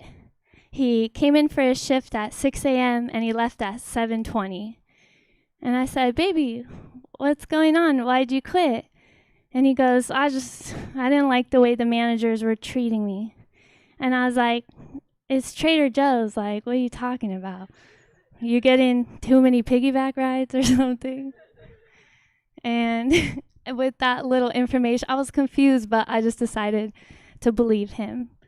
And then later, I'm on my way to a show, and my best friend calls me, and she goes like, "Oh my God, I know why Thomas got fired." And I was like, "Fired? I thought he quit." And she goes, "No, like, there's been multiple girls saying he's been recording their feet at work, and they were about to launch an investigation, and so he decided just to quit." And I'm just like, what the fuck? And then I just kind of remember, like, he would come up and he would just like kneel. Where's my phone? He would just be kneeling next to us like this all the time. Like all the time. With his phone like this.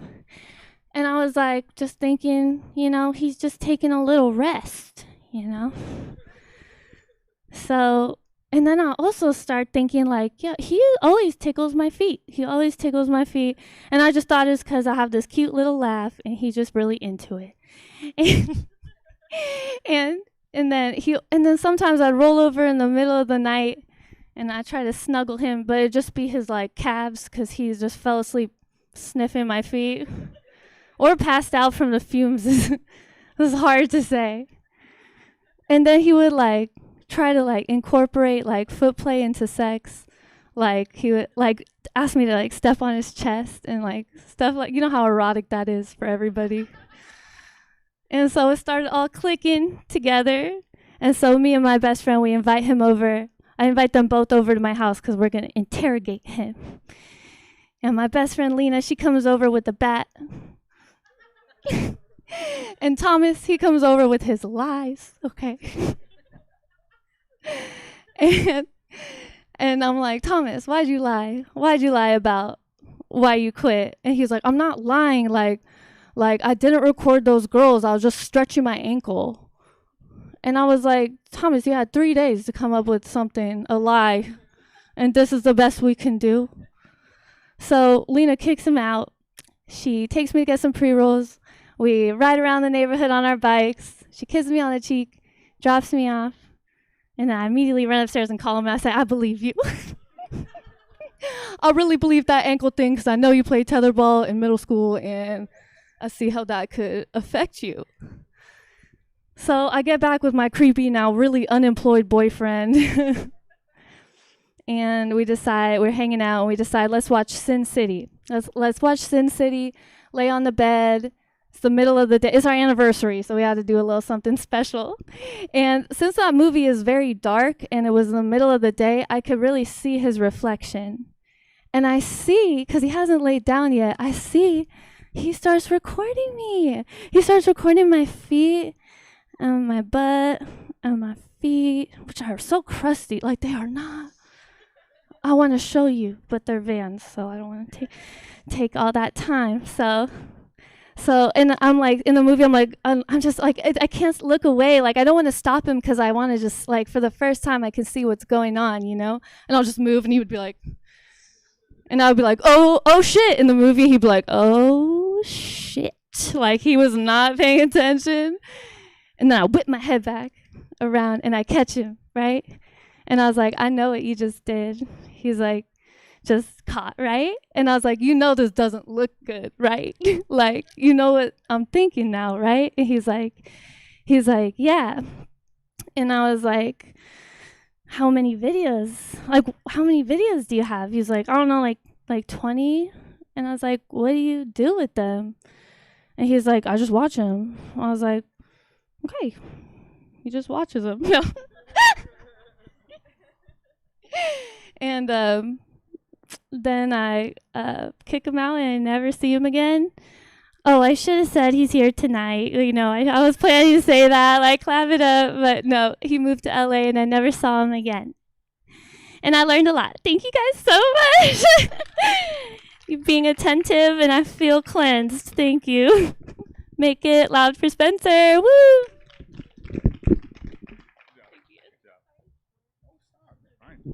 Hey, Mario Musavi, everybody. Yes, give it up. Yes, all right. Hey, all right. This next comic is one of my favorites. Let's just get to business. Give it up for Bill Wallace, everybody. Bill.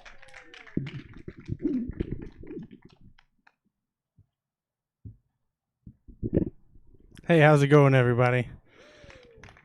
I feel obligated to say that before my set, Spencer came up to me and he goes, "Hey, how do you want me to?" He goes, "How do you want me to introduce you? You want me to tell him that you used to have a big Instagram following and then they took it away?" I'm like, "Nah, you could just like say my name. How about that?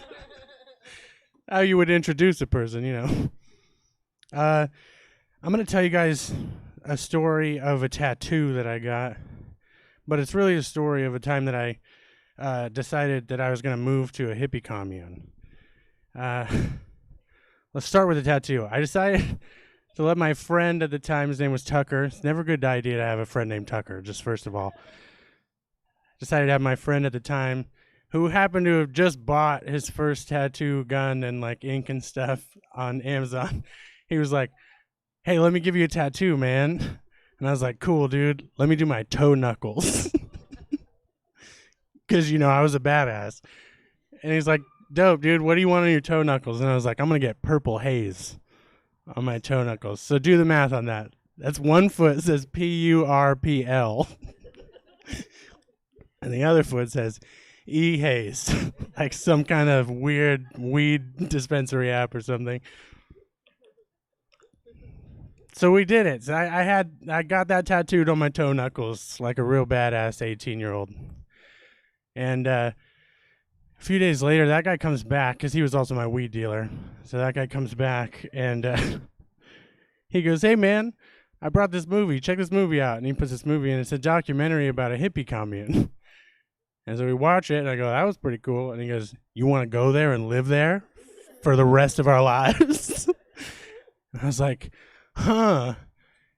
I am on a pretty good roll of making good decisions right now. So, yeah, dude, let's do that.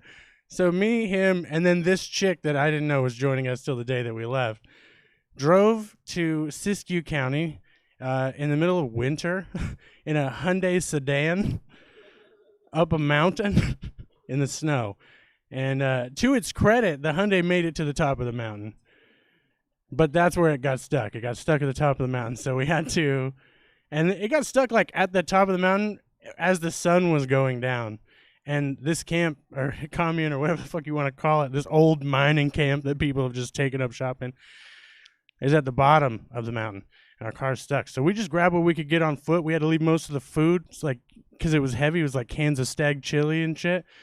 And so we left most of the food. We just brought like rolling tobacco and papers, you know, essentials, a little bit of weed. And we hiked 15 fucking miles down a mountainside in the snow in the middle of the night. And I'm wearing fucking Vans. I'm wearing shoes like you got on, like single layer canvas fucking Vans.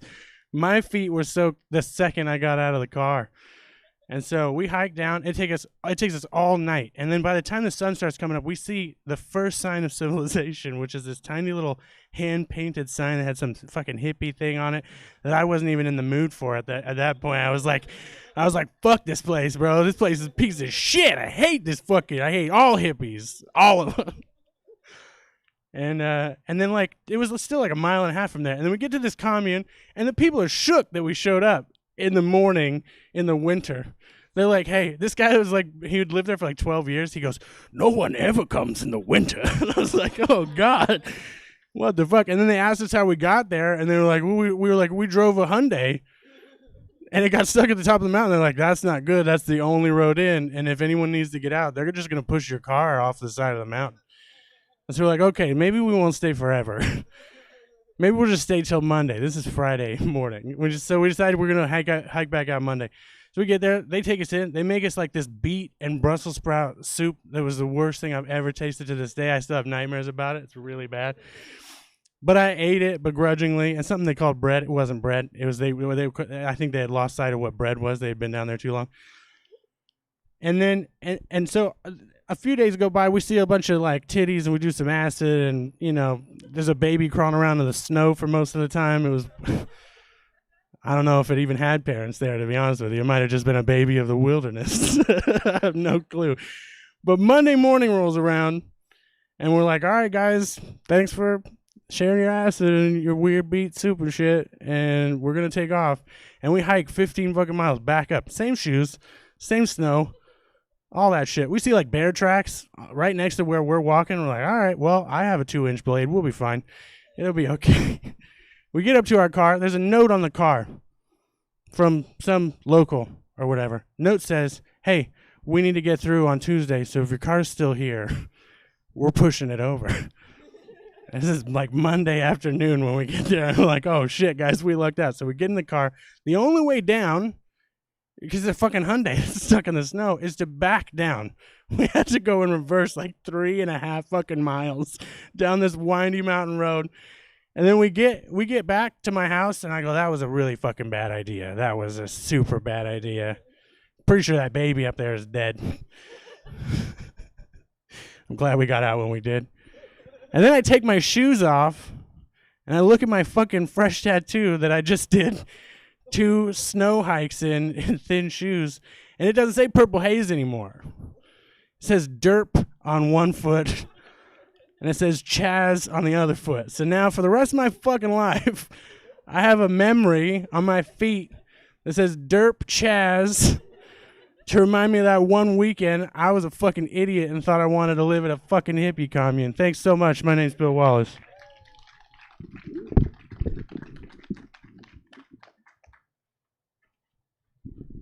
Keep it going for Bill Wallace. Yes, yes.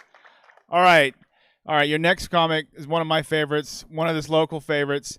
2019 Best Comedian voted by Sacramento News and Review. She also co-produces the Moving Van Show. Give it up for Melissa McGillicuddy.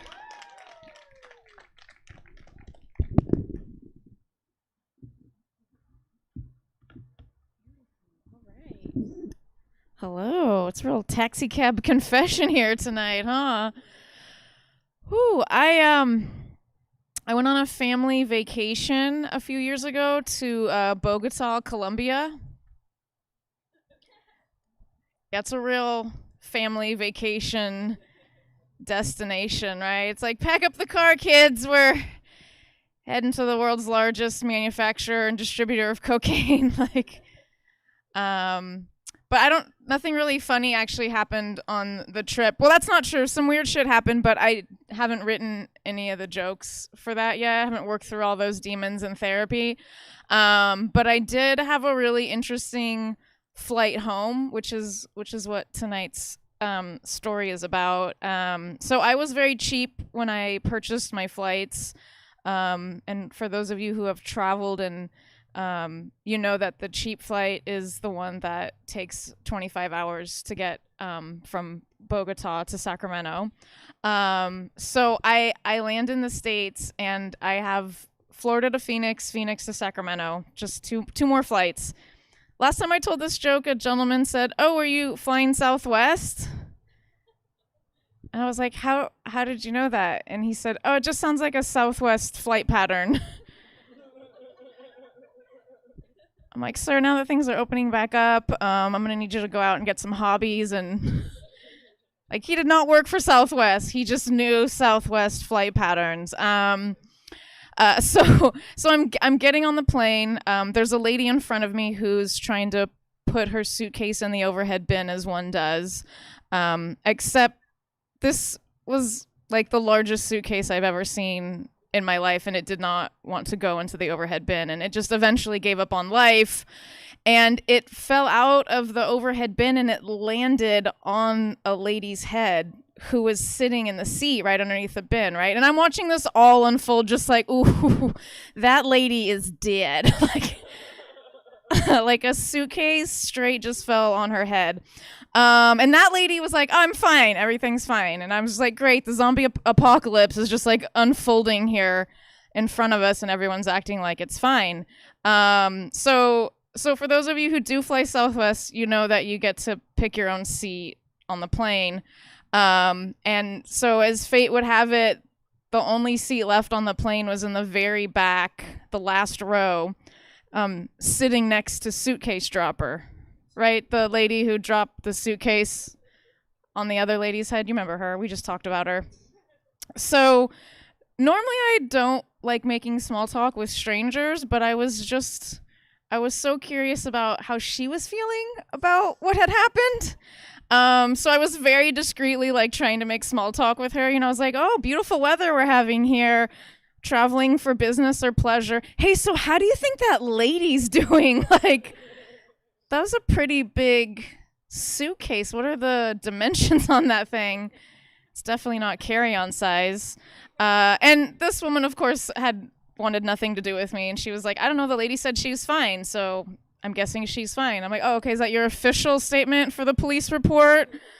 So we're on the plane doing our plane thing, and we hit some turbulence, right? And you know how there's turbulence and then there's like Hail Marys and like buckle your seatbelts? Like this was the latter. And so the flight attendant finally comes onto the loudspeaker, and she's like, if there's a doctor on the plane, please come see me at the front of the aircraft. Thank you for flying Southwest.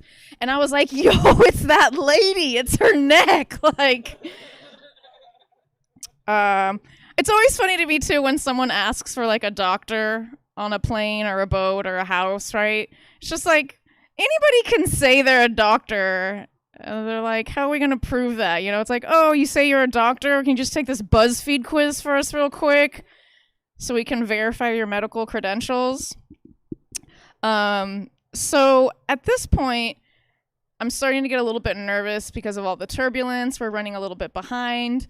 And I have another flight to catch. Remember, Florida to Phoenix, Phoenix to Sacramento, and I've already been on the road for 25 hours, so I'm like, I got to get home. And it turns out Suitcase Dropper also wants to get off the plane as quickly as possible, so she doesn't have to pay for that lady's spine to get replaced. So her and I come up with this genius idea.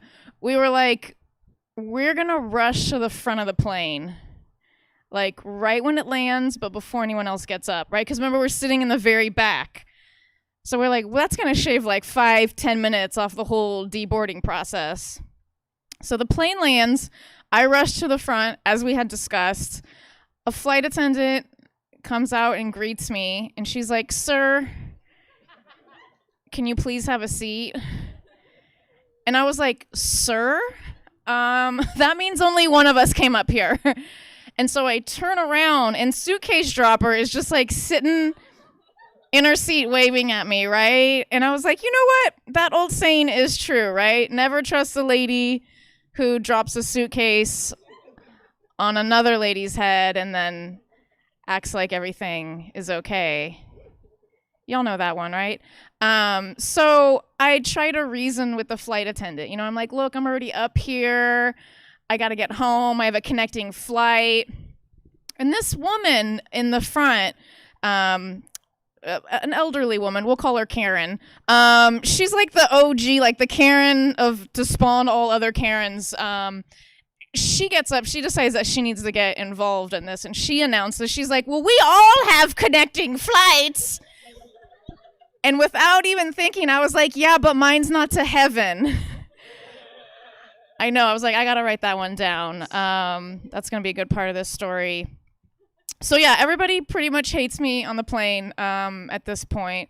And I have to tell y'all, you've never walk of shamed until you walk of shame all the way back to your seat past the 136 Southwest passengers. Yeah, they didn't let me off the plane. They were like, absolutely not, sit back down.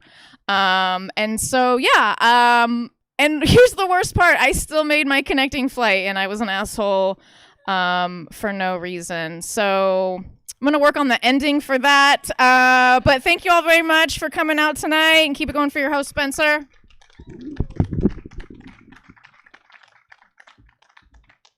Melissa McGillicuddy, everybody. Yes, keep it going. Yes, I need your energy. I want you to keep it going. Are you guys ready for your last comic of the night?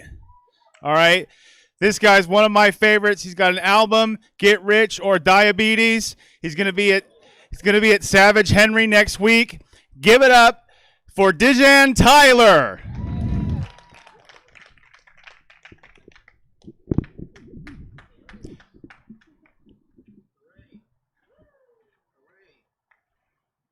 All right. Hey everybody, what's up? All right. Now, before I tell this story, I just have to explain a couple things for people who've seen me before and wondering why I look a little bit different. I recently shaved my beard off. I didn't want to shave it all the way off, but my barber got a little happy with it, and now I look like a young Carl Winslow.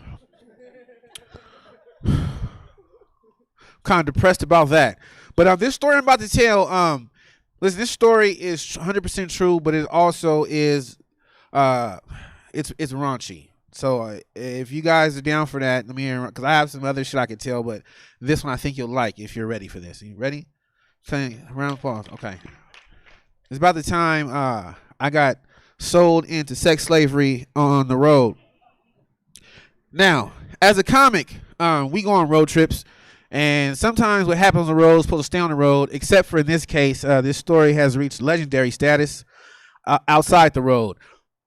I was traveling with two comics. I was a new comic, first time on the road. Your first time on the road as a comic, there's like a little bit of hazing. You know what I'm saying? Like, you're the new guy. You never been on the road before, hazing, right? So I was wondering, like, where's the hazing coming in? Like, it wasn't happening. I was kind of almost disappointed. And then we got snowed in Elko, Nevada. 80 was closed. 80 was shut down. It was Super Bowl weekend. Elko, Nevada, which is also at that same time, there was a Western festival. So I was the only black dude snowed into town with a Western festival. I felt really uncomfortable, right? But my friend, and I'm saying names too, because this motherfucker did me like, his name is Rick Polito. He's a comic. And I was with Cole Black. He's another comic. Rick Polito said, I know this lady that lives in Elko, and she can put us up for the night so we don't got to, get a room, which is like, we're comics. We're like doing a triple run. I don't know if you know what a triple run is, but it's pretty much slavery. You're not, it's like the sharecropping of comedy.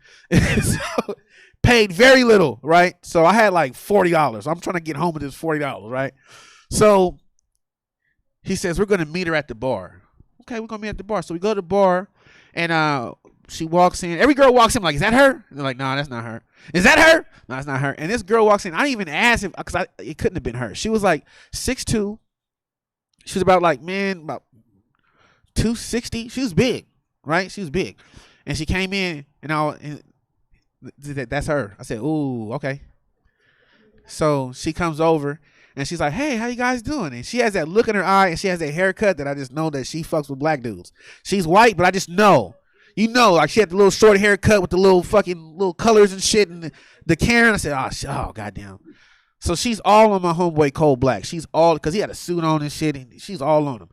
Then they go get drinks, right? Because she said, before we go to the house, we have some drinks. So we're at the bar. She goes and gets the drinks.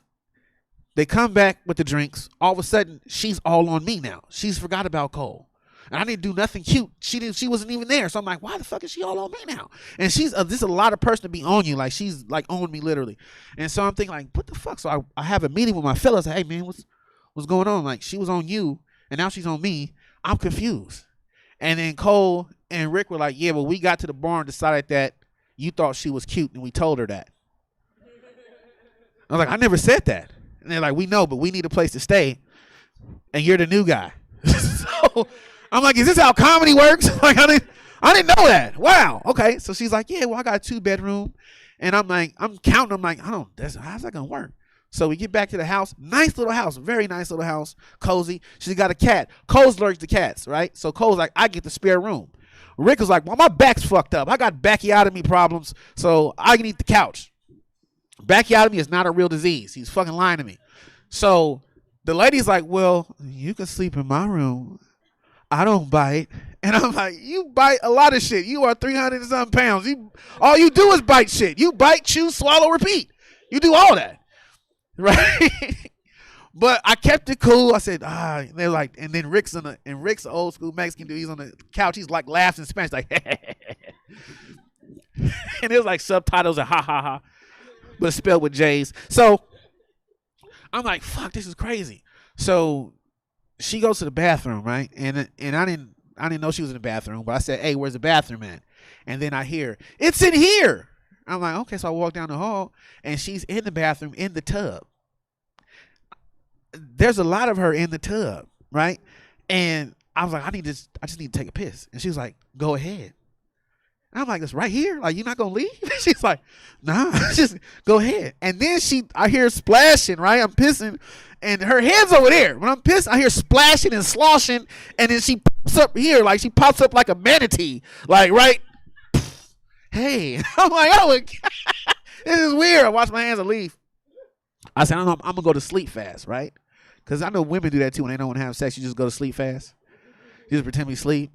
So I'm gonna do that. But I got sleep apnea, so I just can't pretend. I gotta set my whole machine up and shit. Hey, where's the plug at? Where the plug? Unplug this lamp.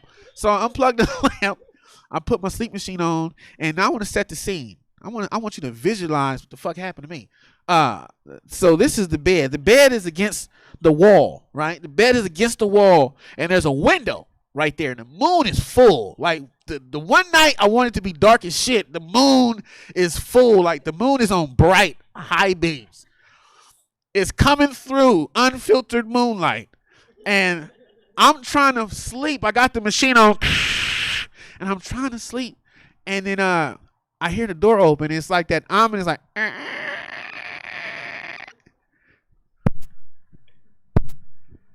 That's her walking into the room. It's carpet. Still sound like that, too. And then I see her, and the moonlight is shining on her. She got this, like, silky-ass robe on, and then she disrobes. When I say she disrobes, like the robe fell off, like they were unveiling a new building, like, Target is right here. And she had this, like, gigantic, like, koi fish tattoo on her back. It was real intricate. It was, like, 2 koi fish. It was, like, full color. And I was like, that's a dope-ass tattoo. Oh, fuck, go back to sleep. So I go back to sleep. And then I don't know if anybody here ever is in a relationship where you sleep with somebody and you can tell when they get in the bed. Like, you ever been in the bed and somebody else gets in the bed, you can feel the bed move. Like, you know they got in the bed. You don't have to look. You know that somebody's in the bed. You know that player 2 has entered the game, right? I'm trying to hit restart. I want my quarters back. I didn't want to play. I'm laying I'm laying down. I feel the bed move. I'm like, oh, shit. And then I'm laying. I'm trying to sleep. Then I hear she's tapping on my CPAP mask, which is so disrespectful. You know what I'm saying? Because it echoes in my lips. You know what I'm saying? She's tapping. She said, "Hey, are you awake?" And I was like, "No." She was like, "Yes, you are." And I'm like, "Oh," she said, "I just want to talk to you." And I was like, "God, you could make this more creepy." Now I know how it feels. Like, I've been so respectful towards women. Not like I was ever disrespectful, but this made me so respectful towards creepy shit, right? Because I'm like, I'm getting creeped on right now. So she's like, "Yeah, well, I don't want to creep you out, but I just wonder if I can do something for you." I'm like, "What? You got another room you gonna open up or something?" It's a bunk bed? Does it let out? She's like, "Well, just let me show you." And I'm like, "Oh, here we go." I'm like, I still got my mask on. I didn't take the mask off. I still got it on. So just imagine it's Darth Vader. And then she goes under the covers and she disappears. And then, like, I feel her, like, spilling over my legs. Then I feel the wave rush up. And she grabbed my dick. And I was like, oh, shit, this is about to happen. And I'm looking around for help. And I'm like thinking, I wish I had a life alert button or something I could push. I'm looking for an ejector button. Nothing. And next thing you know, she's sucking my dick. And I'm like, oh, my God, she is very skilled. Like, she is amazing at this. At this point, I'm like, I took the mask off like a catcher and shit. Like, oh, shit, this is the game on, right? So then but I still don't want to look. Then she stops. She stops. And my eyes are closed. And I'm like, it's just a long, awkward pause. And I look up, and this is what I see. She's holding my dick like this. She's like, don't be freaked out. Like, she's calming me like I'm an animal. She's, shh, calm down. Don't be freaked out. It's just that, I like black guys. There's not a lot of black guys in Elko, obviously. So I just want to enjoy this moment. And I'm like, I never had nobody like want to savor my dick before. You know what I'm saying? As much as I didn't want to do it, like having a chick say like she wants to just savor your dick, that makes you feel like I swelled up with pride, right? And among other things, I was swelling up. So this happened, and it was so good. I said, you know what? I'm gonna give you some dick. I'm gonna give you some dick. And she got down, and I got behind her, and I was like, all right, let's do this. It was like carrying 2 sleeping bags. I was like, but I'm doing it, and I noticed that when I hit it, like the koi fish would ripple and swim away on her back, like the tattoo. I started feeding them. I was like, yeah. They come to the top and grab some food and swim back down. After the night was over, I don't even know if this story is funny or just creepy, but it's true, right? It's usually only told in bars at the end of a show and when we're super drunk. So you guys are getting like a sober. I've never told this sober. I have to usually have a couple drinks just to get through this without crying. But the next day, Super Bowl Sunday, right? And Cole was in the next room, so he heard everything. So he's like, yo, man, hey, that shit sound wild, man. What's going on? I was like, woo, woo, Aruga. I don't know what the Aruga was, but I heard Aruga.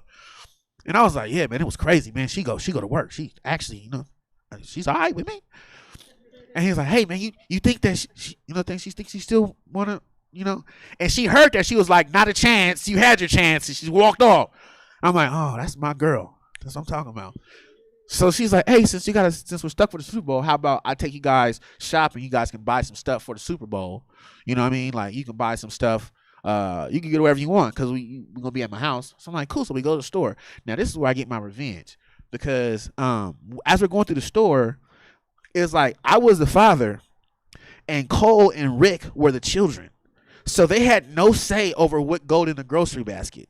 So Cole was like, ooh, I like this beer. And even though I liked it, I was like, I don't like that. And she took it out and put it back. And once I seen that, I'm like, oh, this is about to be fun. Everything that he liked, even if I liked it myself, I would make her put it back and get something else that he hated, even if I hated it too. So now we got like dinosaur nuggets and weird bagel bites and Heineken. Who the fuck drinks Heineken now? So we go back to the house. We watch the Super Bowl. There is an ending to this story, but it's really like, I can't tell you the end, but it's weird. She had this never mind. I'm gonna end that story there, and I don't know if I have any more time left, but I think I can. I think that was a good enough story, right? That. I mean, I don't know. It's up to you guys. I don't know how much time we have. Did I? All right. Well, that ends that first story. So give it up for that. I'm a survivor. Yeah. The next story that I like to tell you is a lot shorter story. This one's also raunchy, but it's true. And I just want to keep with the theme. This is the time when a mute prostitute solicited me. Yeah, a mute prostitute. She couldn't talk or hear. So I was in a parking lot waiting for some weed, which is a perfectly normal thing to do, right? Behind 7-Eleven, off Watt. And my cousin lives across the street. Now, I know he lives in a whole like neighborhood. There's hoes everywhere. But I never really like interacted with him because I'm not into buying pussy. I barely pay my phone bill. Pussy is not in the fucking budget. Like there's like food, cable, internet. Well, there's pussy on the internet. So so I'm in the car and I'm chilling, and then this girl walks up and she's like hella cute. And I didn't think she was a hoe at first. She was like way too cute, like well kept to be a hoe, I would think. And so she knocks on the window, and I said, "Hey, what's up?" And she's like, "Let me know that she can't hear or talk." I don't know why that means that, but I understood. Like somebody goes like this, like you're on mute. So I roll down the window, and she has a pen and a paper, and she writes, "Would you like a date?" and hands it to me.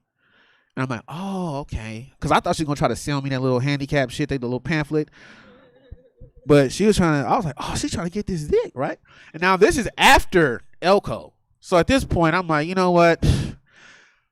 If she wants to savor this dick, I guess she can. I figure like since she's mute that she can't tell nobody. So this would be if I'm ever gonna buy some pussy, this is the pussy to buy because she can never say nothing. It's a secret. If I don't spell my name for her, she don't even know who I am, right? So she wrote, "Would you like a date?"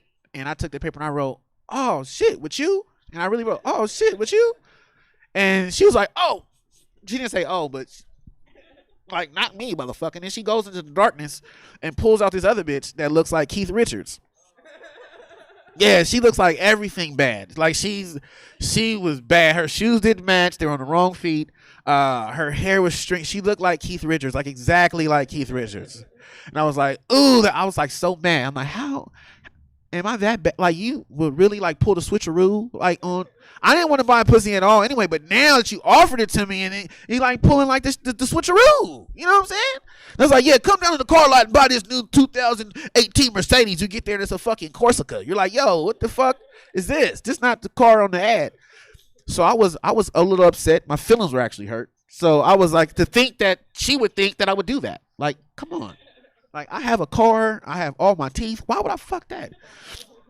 You were barely pushing it, but that? Come on, bitch. She's like a Fraggle Rock. She looked like Fraggle Rock, and Keith Richards had some weird baby. If Fraggles could get old, drug-addicted rock stars pregnant, this is the fucking baby they would have. So I was like, throw that bitch back into the abyss, nigga. I'm cool. So I wrote, but I was mad, so I wrote real big. I said, oh, hell nah. Hella big. And then when she read it, she covered her ears. And then she was like, and then she wrote back, you didn't have to write it in all caps. You ain't got to yell at a motherfucker. You have to yell at me. And I kept her pen and I bounced.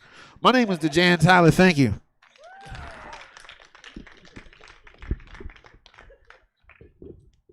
Give it up for DeJan Tyler, everybody. Yes. Oh, my goodness. And you know what? To end on the show, don't I look fabulous? I do. If you also want to look fabulous too, check out the Stab gift store where you can get your own Stab merchandise like this shirt myself. And then the girl from Ipanema is playing in the background. Anyway, We got a lot of fun tonight, though, kids. Thank you so much for coming out to Camp Wanderlust. It's been about 1.5 years in the making. I love you. Every one of these comics here tolerates you. Thank you. I love you. Good night. Thank you all for hanging out with us here and online. That's it for us. Check out everything that we got going on, stabcomedytheater.com. We've got an improv show here tomorrow, live and in person at 8. There's all sorts of stuff. 7 days a week. We're streaming live, in person. Just check it all out. But thank you guys for coming out. Hope to see you again soon. Now it gets weird where I just talk to the the online audience. Hey, everybody. Well, let's see where we can send our remaining Twitch audience. We got some stuff going on. Any of our friends doing some fun things? How about, you know what? I don't know that we've sent you to In All Night Live. Bye, everybody. Hope to see you again soon. Let's send you over to In All Night Live, and we'll see you here tomorrow, hopefully. It's regular exclusive blend, long-form improv. It will be lots of fun. So hold on for the raid, and hope to see you tomorrow.